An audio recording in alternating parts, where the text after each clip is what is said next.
Hello बच्चों, welcome to my YouTube channel educational principal. मेरा नाम है वेदांत द्विवेदी। आज हम रिफ्रैक्शन का नेक्स्ट टॉपिक जो कि हमारा रिफ्रैक्शन थ्रू प्रिज्म आप सबके लिए लेके आए हैं। ठीक है, तो आई होप आपने इससे प्रीवियस लेक्चर जो कि रिफ्रैक्शन में चल रहा था, हमारा लेंस का टॉपिक, वो हमने पूरा कवर कर लिया है। हर एक बात को समझ लिया है, जैसा कि रिफ्रैक्शन का लेंस का इंट्रोडक्शन और उसके बाद इमेज फॉर्मेशन, मैग्निफिकेशन, पावर, इन सभी चीज़ों को मैंने बहुत ही अच्छे से आप लोगों को समझाया है। ठीक है, और आई होप आप लोगों को समझ में भी आया होगा। ठीक है, अगर कोई प्रॉब्लम हो तो वीडियो को फिर से रिपीट करके देखो और आसानी से समझ में आ जाएगी बात। ठीक है, तो रिफ्रैक्शन थ्रू प्रिज्म आज हमें पढ़ना है। और अगर आपने प्रिज्म देखा होगा तो बहुत ही अच्छी बात होगी, अगर नहीं देखा तो और भी अच्छी बात होगी ना। ठीक है, तो यहाँ पे हम लोग क्या थ्योरी पार्ट कंप्लीट करने वाले हैं ना। रिफ्रैक्शन थ्रू प्रिज्म का थ्योरी है। ठीक है, तो चलिए पहले हम लोग समझते हैं कि प्रिज्म होता क्या है। ठीक है, व्हाट इज प्रिज्म, प्रिज्म होता क्या है। ठीक है, तो यहाँ पे प्रिज्म होता है, प्रिज्म प्रिज्म क्या क्या होता है prism. Prism is a solid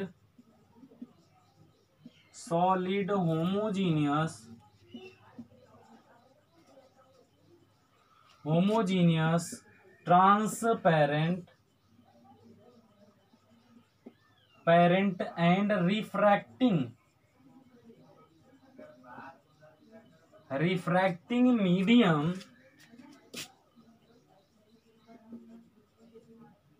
medium bounded by two plane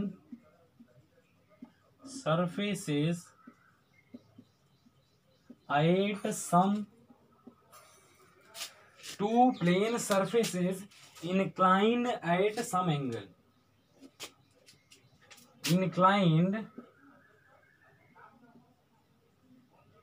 Inclined at some angle.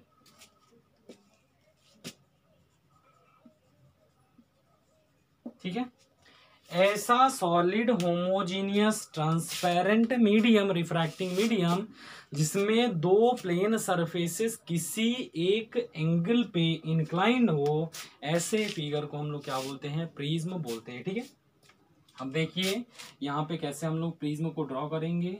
ये देखिए, ये 3D में होता है ना। ठीक है, तो देखिए दूसरा। ठीक है, आई होप आप लोगों को समझ में आ रहा होगा। ये देखिए, ये कुछ ऐसा प्रिज्म है। ठीक है, ये इसका बेस है। तो ये देखिए दो एंगल है ना, मैंने ऐसा कुछ प्रिज्म बना रखा है ना। समझ में आई बात। प्रिज्म एक प्लेन सरफेस, ये प्लेन सरफेस ये है इसका। ठीक है, समझ में आ रही बात। ये एक प्लेन सरफेस है। ठीक है, और दूसरा प्लेन सरफेस कौन सा है, ये वाला है। समझ में आ रही बात। ठीक है, ये दोनों ही प्लेन सरफेस किसी एक एंगल पे इंक्लाइंड है, और इन दोनों के बीच में जो एंगल बनता है, इन दोनों के बीच में जो एंगल बनता है उसको क्या बोलते हैं, एंगल ऑफ, क्या बोलते हैं, एंगल ऑफ प्रिज्म बोलते हैं। समझ में आई बात। ठीक है, ये देखिए ऐसा कुछ प्रिज्म है ना। ये देखिए दो प्लेन सरफेसेस किसी एक एंगल पे इंक्लाइन है, इसको डिनोट करते हैं कैपिटल ए से, जिसको हम लोग क्या बोलते हैं, एंगल ऑफ प्रिज्म। क्या बोलते हैं, एंगल ऑफ प्रिज्म बोलते हैं। नाम तो सुना होगा, अगर पढ़ लिया होगा तब, नहीं पढ़ा होगा तो नहीं सुना होगा। ठीक है, तो इन दोनों प्लेन के बीच में जो एंगल होता है उसको हम लोग क्या बोलते हैं, एंगल ऑफ प्रिज्म बोलते हैं। ठीक है, चलिए नाउ नेक्स्ट, अब हम लोग इसमें कुछ ऑपरेशंस पढ़ते हैं कि इसमें क्या क्या हमें पढ़ना है। ठीक है, सबसे पहले तो हम लोग समझेंगे कि रे डायग्राम।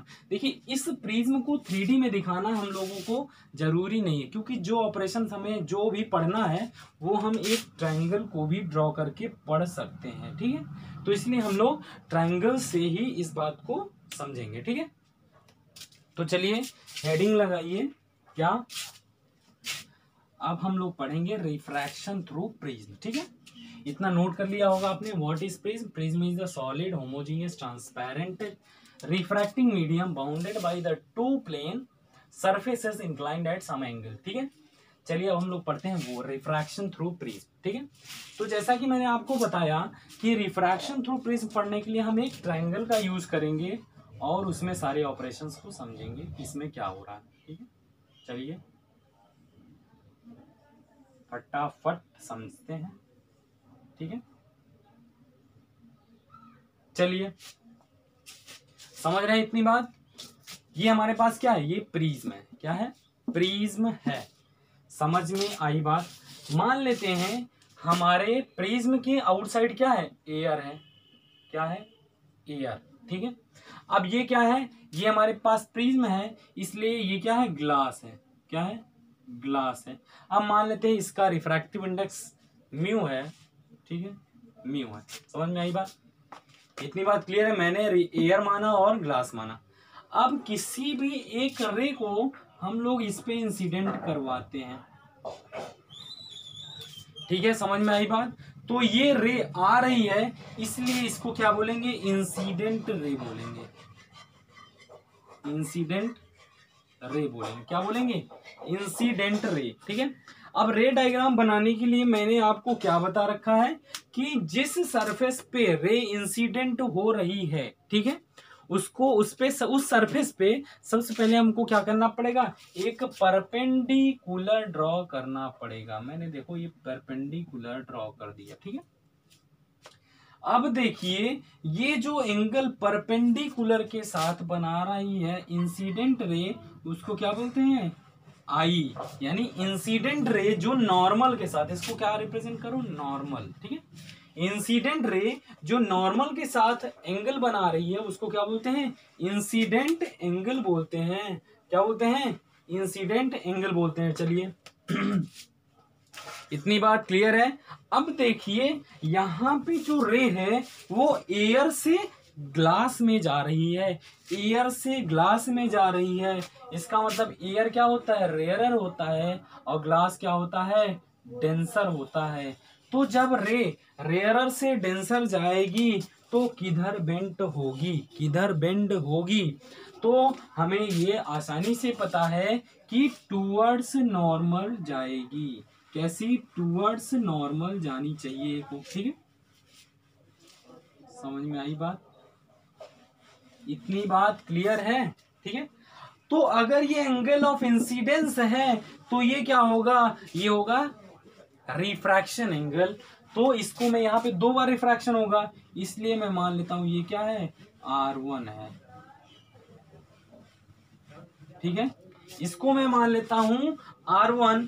अब देखिए फिर ये रे क्या हो रही है? फिर मीडियम चेंज हो रहा है। इस बार मीडियम डेंसर से रेयरर हो रहा है। समझ में आ रही बात?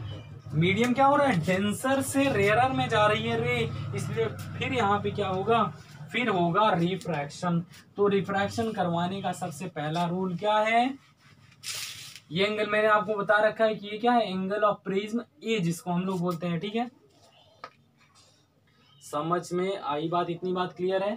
तो चलिए फिर क्या करेंगे हम लोग? पहले इस सरफेस पे परपेंडिकुलर ड्रॉ करेंगे। तो देखिए ये हमारा हो गया, ये हो गया परपेंडिकुलर। परपेंडिकुलर हो गया। अब देखिए क्या इस रे को अच्छा एक बार और थोड़ा सा हम फिर से इस बात को रिपीट कर दे रहे हैं। ठीक है, देखिए ये इंसिडेंट रे थी, जानी किधर चाहिए थी? इसको जाना चाहिए था ये ऐसा कुछ। ठीक है, ये बेंड होके कैसी हो गई? ये टूवर्ड्स नॉर्मल की तरफ आ गई। अब देखिए इस रे को किधर जाना चाहिए? ठीक है, जाना तो सीधे चाहिए था, लेकिन मीडियम चेंज हो रहा है डेंसर से रेयरर। तो डेंसर से रेयरर जाने पर क्या होता है कि जो रेज होती हैं वो अवे फ्रॉम नॉर्मल से दूर जाना चाहती है। कहां पे? नॉर्मल से दूर जाना चाहती हैं। यानी ये होगा इसका पूरा रे डायग्राम। और जो नॉर्मल के साथ ये लास्ट वाली रे जो इमर्ज हो रही है, इमर्जेंट रे, इसको क्या बोलते हैं? इमर्जेंट रे। इमर्जेंट रे जो एंगल बनाएगी उसको क्या बोलते हैं, इमर्जेंट एंगल बोलते हैं, ठीक है। अब इस वाले इंसिडेंट एंगल को हम लोग क्या बोल देते हैं, R2 नाम दे देते हैं, ठीक है। समझ में आई बात, इतनी बात क्लियर है कि नहीं, पहले ये बताइए, क्लियर है, 101% क्लियर है कि नहीं क्लियर है, समझ में आई बात। चलिए अब इसमें हमें ऑपरेशंस अब सीखने हैं, ठीक है। चलिए देखिए, अब इसको अगर हम लोग बैकवर्ड प्रोड्यूस करें, इस रे को बैकवर्ड अगर प्रोड्यूस करें तो देखिए ये जो एंगल है, ये जो एंगल है इसी को क्या बोलते हैं, एंगल ऑफ डेविएशन डेल, क्या बोलते हैं। पहले देखिए इसमें जो कीवर्ड्स हैं उसको आप लोग पॉइंट नोट करिए, ठीक है। जो मैं यहाँ पे बोल रहा हूँ देखिए मैं नोट भी कर दे रहा हूँ कि ये क्या है, एंगल ऑफ प्रिज्म है, एंगल ऑफ प्रिज्म, ठीक है। ये क्या है, angle of deviation, angle of deviation, ठीक है। Angle of deviation, angle of prism, समझ में आई बात। ये क्या है, ये मैंने लिखा है इमर्जेंट एंगल, इमर्जेंट एंगल, ठीक है। इमर्जेंट एंगल, ये क्या हो गया, इंसिडेंट एंगल, इंसिडेंट एंगल, ठीक है। समझ में आ रही बात, इतनी बातें क्लियर हैं, नोट कर लीजिए। देखिए एकदम क्लियर मैंने सब कुछ यहाँ पे नोट कर दिया है, नोटेशन बता दिया आपको। क्या, पहले रे इंसिडेंट हुई तो यहाँ पे होगा रिफ्रैक्शन, ये हो गया R1 R2, मैंने क्या किया, रिफ्रैक्शन एंगल बना दिया है, ठीक है। समझ में आई बात। और यहाँ देखिए ये एंगल क्या है, इमर्जेंट एंगल। अब देखिए आपको थोड़ा सा यहाँ पे एक बात देखनी पड़ेगी, अगर देखें तो एंगल जो आई है, एंगल जो आई है वो इस एंगल के बराबर होगा, होगा कि नहीं होगा, पहले आप बताइए। जो मैं कह रहा हूं इसको कुछ नाम दे देते हैं ना, इसको नाम दे देते हैं O, और इसको नाम दे देते हैं P, और इसको नाम दे देते हैं Q, और इसको नाम दे देते हैं R। समझ में आ रही बात। चलिए देखिए, जो मैं कह रहा हूं इसको नाम दे देते हैं A, इसको दे देते हैं B, ठीक है। तो जो एंगल AQB है वो बराबर होगा एंगल OQ और किसके, P के बराबर होगा, होगा कि नहीं, पहले आप ये बताइए। ये देखिए ये एंगल इस एंगल के बराबर होगा क्योंकि ये कैसा एंगल है, ये है वर्टिकली अपोजिट एंगल, है कि नहीं, दिख रहा है। वैसे ये एंगल आई इस पूरे एंगल के बराबर होगा, ठीक है। तो यहां से आपको दिख रहा होगा, अगर ये छोटा वाला एंगल हम लोग देखें, यानी ये वाला एंगल, तो ये क्या होगा, I माइनस R1 होगा, I माइनस R1, यानी एंगल AQB तो I है, is equal to angle OPQ को हम लोग क्या लिख सकते हैं, ये देखिए ये कंप्लीट I होगा क्योंकि बराबर है, और I का मतलब क्या हो गया कि एंगल R1 प्लस OQR ना, OQR, यानी ये एंगल और ये एंगल का सम होगा, ये समझ में आई बात। और अगर इस एंगल को निकालना है तो एंगल OQR या QOR is equal to I minus times of R1, ठीक है। समझ में आ रही बात, यानी इस एंगल की जो वैल्यू होगी वो होगी I माइनस R1 होगी। सिमिलरली यहां पे जो E होगा, E दिख रहा है, जो इमर्जेंट एंगल है वो भी वर्टिकली अपोजिट एंगल है, किसका, एंगल ORP का, ठीक है। यानी ये और ये एंगल दोनों बराबर होंगे, इसलिए हम लोग इसको क्या लिख सकते हैं, E माइनस ऑफ R2। इतनी बातें क्लियर हैं, कोई परेशानी है कि नहीं है, पहले इतनी बातें आप लोग समझिए फिर मैं आपको बताता हूं, ठीक है। इतनी बातें समझिए आप लोग। मैंने क्या किया कि I जो है ये एक वर्टिकली अपोजिट एंगल है, किसका, इस एंगल का, यहाँ मैं थोड़ा सा बाहर बना दे रहा हूँ, ठीक है। देखिए ये नॉर्मल रे है और ये कुछ ऐसा है। तो जैसा अगर कोई दो लाइन इंटरसेक्ट कर रही हैं तो उसका वर्टिकली अपोजिट एंगल बराबर होता है। तो देखिए मैंने यहाँ पे एंगल आई लिख रखा है और यहाँ पे जो एंगल दिया हुआ है वो कुछ ऐसा, यहाँ पे मैंने R1 लिख रखा है। तो ये एंगल कितना होगा, ये एंगल होगा I माइनस R1। और सिमिलरली जो इधर ये वाला पॉइंट है, यहाँ पे भी मैंने कुछ ऐसा ही ड्रॉ किया है। देखिए ये इमर्जेंट एंगल है और यहाँ पे ये R2 है, ये R2 है और ये कितना हो जाएगा E माइनस ऑफ R2। होगा कि नहीं? अब तो क्लियर हो गया, मैंने बाहर भी आपको ड्रॉ करके बता दिया, ठीक है। चलिए अब एक ट्रायंगल को हम लोग देखते हैं और यहां से निकालते हैं डेविएशन एंगल कितना होगा, डेल की वैल्यू कितनी होगी, ठीक है। तो देखिए अगर आप, तो एक ट्रायंगल कुछ ऐसा बना हुआ है हमारे फिगर में, क्या कैमरे में आ रहा है ये सारी चीजें? मैं देख लेता हूं, एकदम बिल्कुल क्लियर है, ठीक है। तो देखिए ये कुछ ऐसा फिगर बना हुआ है ना, दिखा आप लोगों को? ये मैंने बताया ये होता है डेल और इसकी वैल्यू मैंने बताई I माइनस ऑफ R1 और ये होता है क्या, E माइनस ऑफ R2 है। By the property of triangle जो सम ऑफ इंटीरियर एंगल्स होता है वो एक्सटीरियर एंगल के बराबर होता है। इसका मतलब क्या हो गया कि जो डेल की वैल्यू होगी वो होगी I minus times of R1 plus E minus of R2, ठीक है। समझ में आ रही है बात? तो यहां से डेल की वैल्यू हम लोग लिख सकते हैं, del is equal to I plus E minus times of R1 plus R2।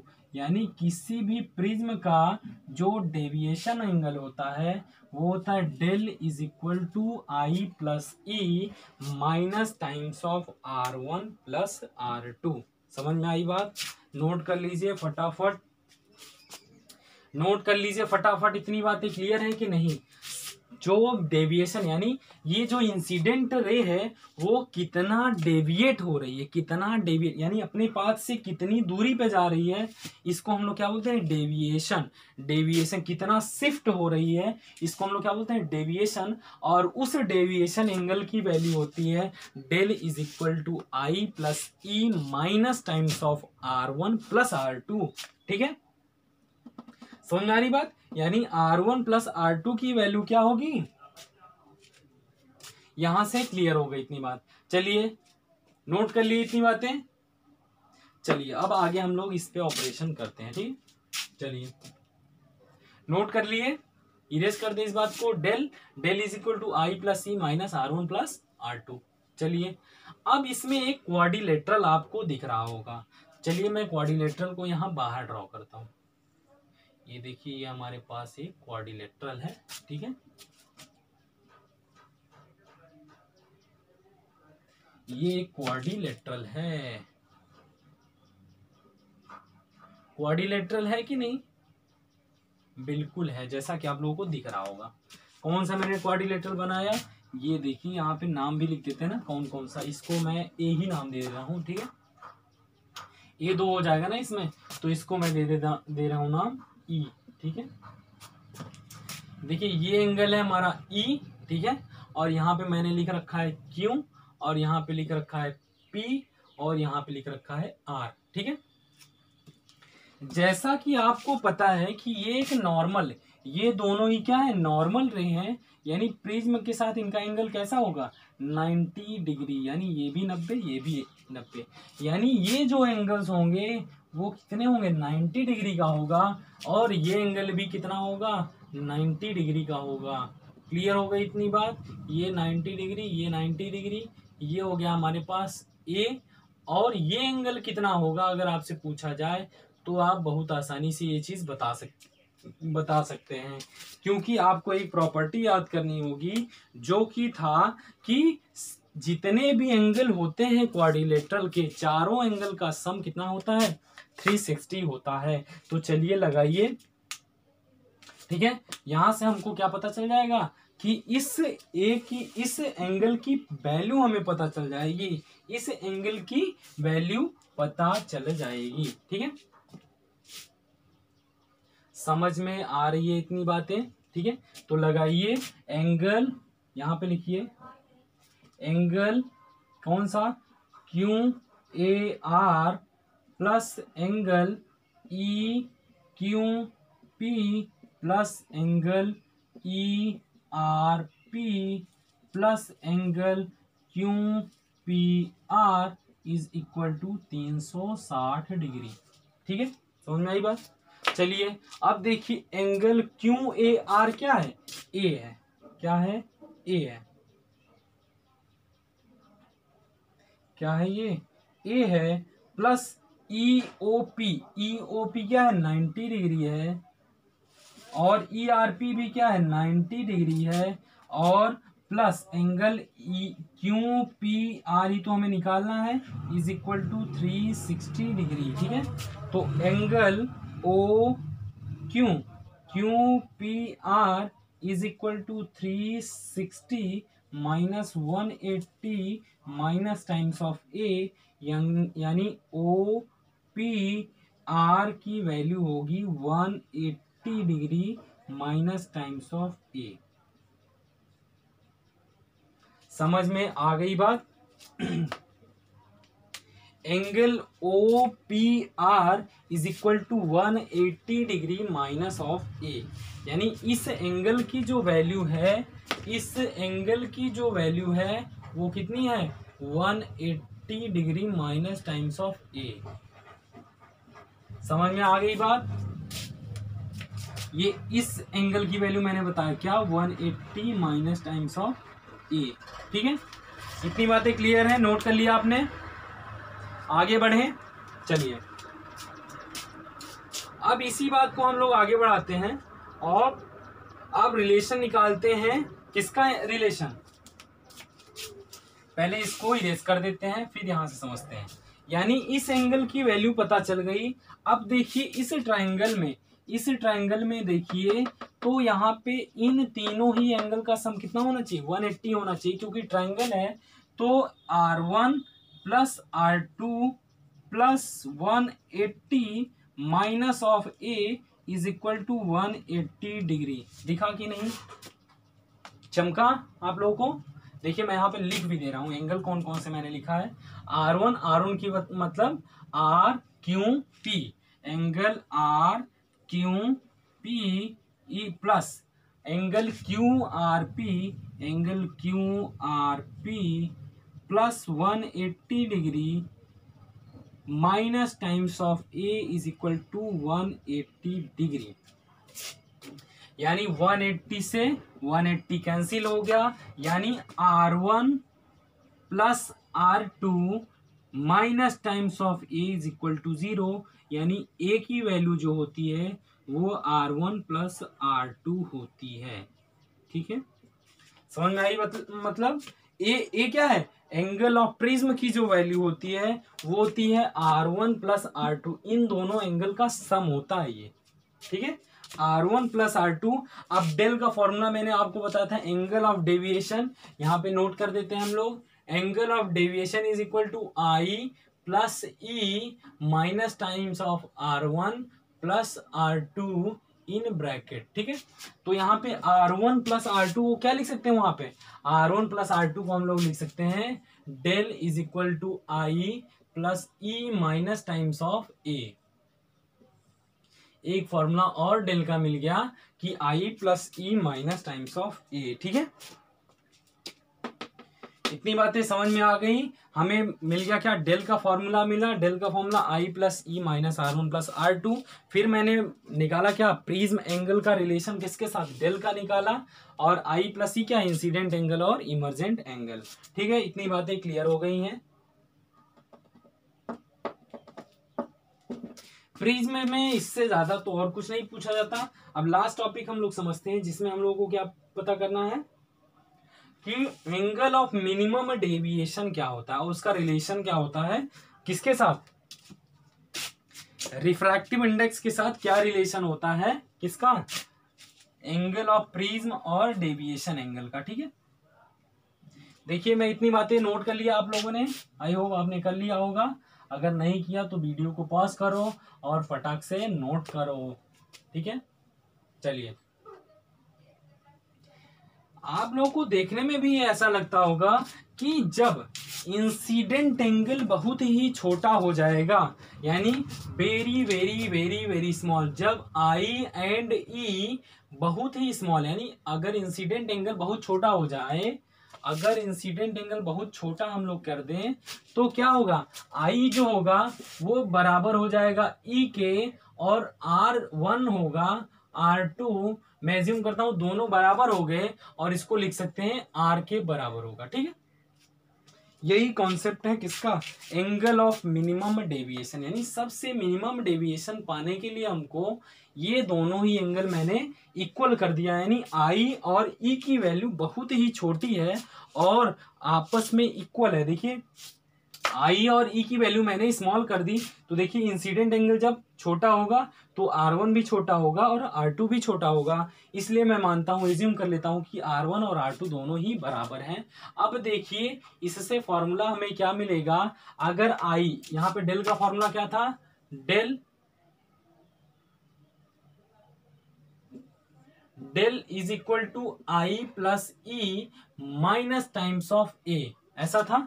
और अगर आई और ई दोनों ही बराबर हैं तो आई की ई की जगह मैं आई ही लिख सकता हूं, तो ए को इधर ट्रांसपोज करते हैं, del plus A is equal to I plus I, और यहां से हो जाएगा del plus A is equal to 2 times of I, तो आई की वैल्यू यहां से आई डेल प्लस ए अपॉन 2। ठीक है, समझ में आई मतलब आई की वैल्यू, एंगल ऑफ इंसिडेंस की वैल्यू कितनी आई, del plus A by 2, del plus A by 2। अब यहां से देखिए जब R1 प्लस R2 दोनों आपस में इक्वल हो गए तो क्या हो जाएगा, जैसा कि हमको पता है कि A angle of angle of prism is equal to R1 plus R2, तो देखिए यहां पे क्या हो जाएगा, A is equal to 2 times of, या ऐसा लिख सकते हैं ना, दोनों ही बराबर हैं तो R प्लस आर, यानी A is equal to 2 times of R, where R is equal to A by 2।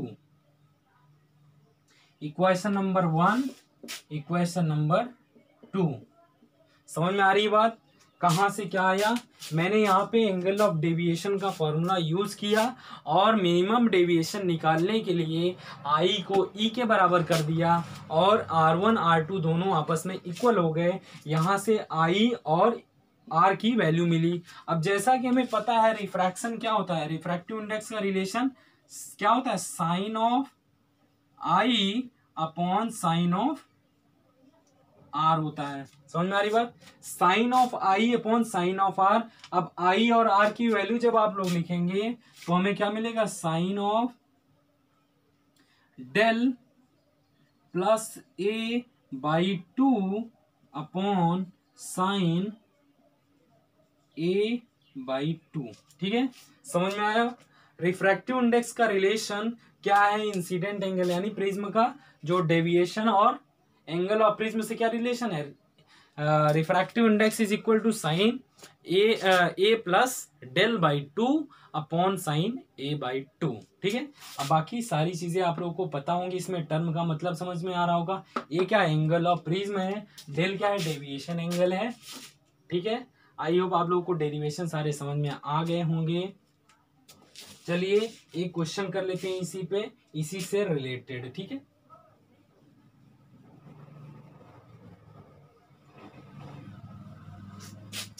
Note हो गया, रिफ्रैक्शन थ्रू प्रिज्म बहुत आसानी से समझ में आ गया होगा, मैंने हर एक पॉइंट को बहुत ही अच्छे से क्लियर किया।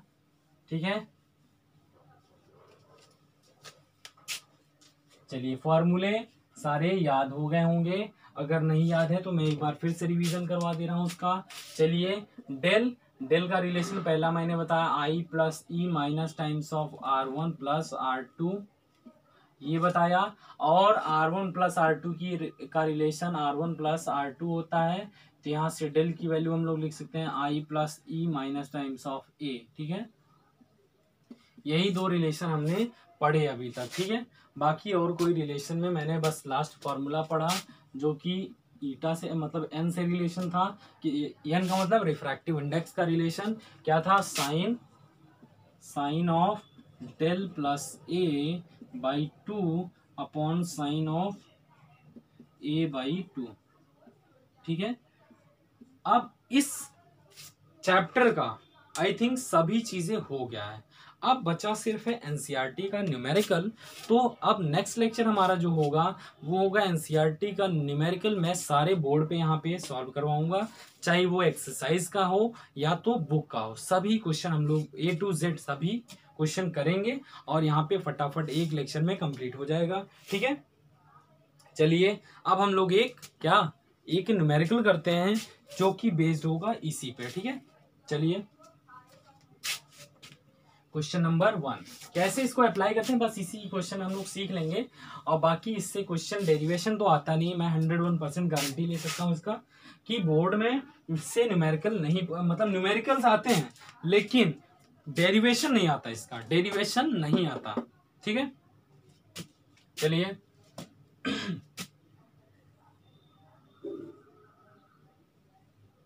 ये हमारे पास प्रिज्म दिया हुआ है और एंगल ऑफ इंसिडेंस जो नॉर्मल के साथ है,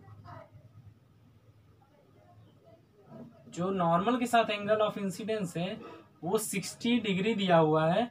और अब हमें बस केवल इतना ही फिगर दिया हुआ है और यहाँ म्यू का रिलेशन दे रखा है किसके साथ, √3 दे रखा है। ठीक है,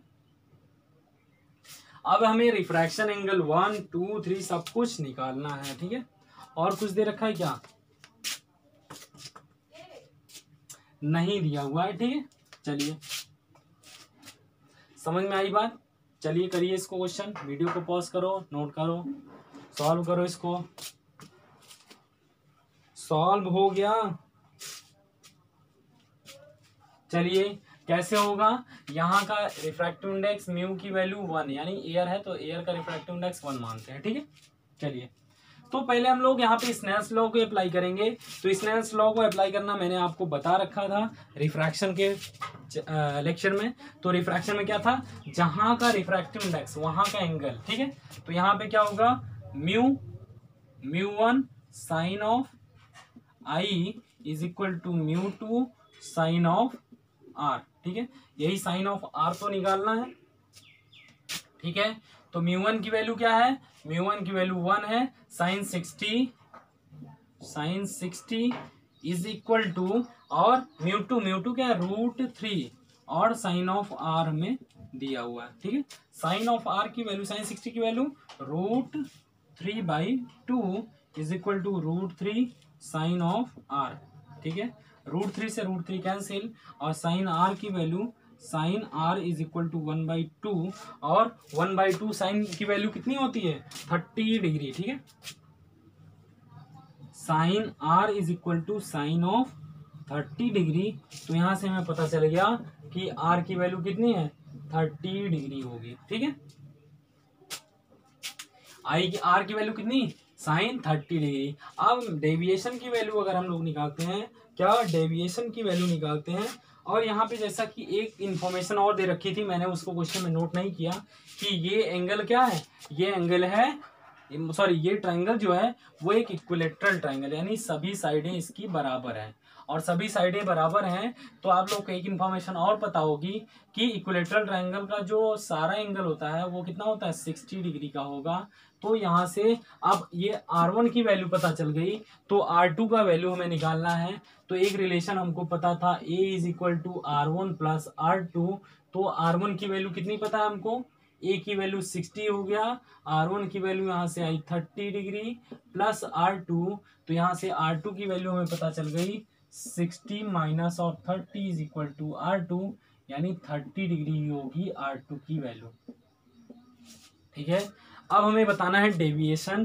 तो डेविएशन के लिए पहले हमें क्या पता करना चाहिए, इमर्जेंट एंगल पता करना चाहिए। तो इमर्जेंट एंगल कितना होगा, तो देखिए हमें क्या क्या पता चल गया, ये R2 पता चल गया, यहाँ का रिफ्रैक्टिव इंडेक्स √3 है, यहाँ का रिफ्रैक्टिव इंडेक्स 1 है। तो इमर्जेंट एंगल बहुत आसानी से निकाला जा सकता है। तो यहाँ लगाइए क्या, लॉज ऑफ रिफ्रैक्शन यानी स्नेल्स लॉ लगाइए।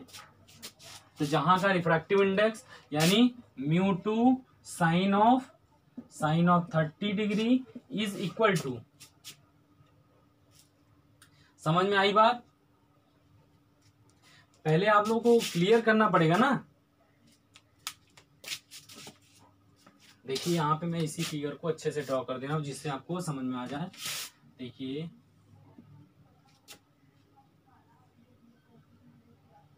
ये कुछ ऐसा एंगल है, ये हो गया हमारा इमर्जेंट एंगल, इमर्जेंट एंगल हुआ, ठीक है। ये एंगल हमें पता चला है ना अभी, ये हो गया क्या, ये हो गया हमारा R2 हो गया ना, ये R2 की वैल्यू हमें 30 पता चली, और ये हो गया R1 की वैल्यू भी 30 पता चली, ठीक है। समझ में आ गया इतनी बात। अब देखिए हमें इमर्जेंट एंगल निकालना है। इमर्जेंट एंगल किसके बराबर होगा कि emergent angle is equal to E minus R2, ठीक है। यानी ये दोनों ही एंगल आपस में क्या होंगे, बराबर होंगे, ठीक है। यानी E minus of R2 is equal to E minus R2 plus R2 is equal to E ना। समझ में आ रही बात?